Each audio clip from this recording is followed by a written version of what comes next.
দুজন ধাৰুৱাৰ নাম লিখি এইদৰে বেনাৰ পোষ্টাৰ লগোৱা দেখিবলৈ পোৱা গৈছে আৰু ধাৰুৱাৰ ফটো আৰু নাম উল্লেখ কৰি এইদৰে ধাৰুৱা বুলি তেওঁলোকে পোষ্টাৰ বেনাৰ লগাইছে। অভিনৱ পন্থা ল'ব লগা হৈছে ব্যৱসায়ীয়ে, কাৰণ তেওঁ যি উপযুক্ত পইচা এই পইচাকেইটা এতিয়ালৈকে পোৱা নাই আৰু সেয়ে এইদৰে এতিয়া বেনাৰ লগাব লগা হৈছে ধাৰুৱা বুলি।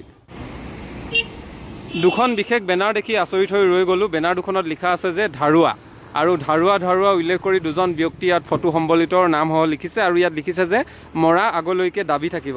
অৰ্থাৎ এই দোকানখনৰ এই মেচাৰ্ছ গোহাঁই পল্ট্ৰি, ইয়াৰ পৰা বহু ক্ৰেতাই আচলতে তেওঁলোকে বস্তু সামগ্ৰী নিছে, দানা নিছে, বিভিন্ন সামগ্ৰী নিছে, কিন্তু যিমানখিনি দিব লাগে পইচা দিয়া নাই। ইয়াৰ মাজতে বহুকেইজন আছে, তাৰ মাজতে দুজন ব্যক্তিৰ ইয়াত ফটো আৰু নামসহ লিখি দিছে ধাৰুৱা হিচাপে, আৰু তেওঁলোকে ৩-৪ বছৰ ধৰি হয়তো পইচা নিদিয়াৰ অভিযোগ উত্থাপন হৈছে বাবেই এতিয়া দোকানৰ মালিকে এতিয়া এইদৰে লগাব লগা হৈছে, কাৰণ তেওঁ পইচা খুজি এতিয়া ব্যতিব্যস্ত হৈ পৰিছে, কিন্তু এতিয়ালৈকে পইচাকেইটা পোৱা নাই। যিহেতু এখন ব্যৱসায় প্ৰতিষ্ঠান চলাওঁতে মানুহে কিমান প্ৰত্যাহ্বানৰ সন্মুখীন হ'ব লগা হয়, এখন ব্যৱসায় প্ৰতিষ্ঠান চলাওঁতে তেওঁলোকে বস্তু সামগ্ৰী ক্ৰয় কৰাৰ ক্ষেত্ৰত কিমানখিনি আজিকালি লাভ পায় আপোনালোকে জানেই। তেনেস্থলত ইমান কম লাভ হোৱা ব্যৱসায়টো যদি এনেকৈ টকা নিদিয়াকৈ এনেকৈ ৰাখে, তেনেহ'লে ব্যৱসায়ীজনে যথেষ্ট সমস্যাৰ সন্মুখীন হ'ব লগা হয়। আৰু সেয়েহে বৰ্তমান সময়ত এই ব্যৱসায়ীজনে এটা ব্যতিক্ৰমী পন্থা অৱলম্বন কৰিছে, য'ত দুখন পোষ্টাৰ লগাইছে ধাৰুৱা হিচাপে, আৰু তেওঁলোকৰ নাম উল্লেখ কৰিছে আৰু লগত লিখা আছে যে মৰা আগলৈকে দাবী থাকিব। অৰ্থাৎ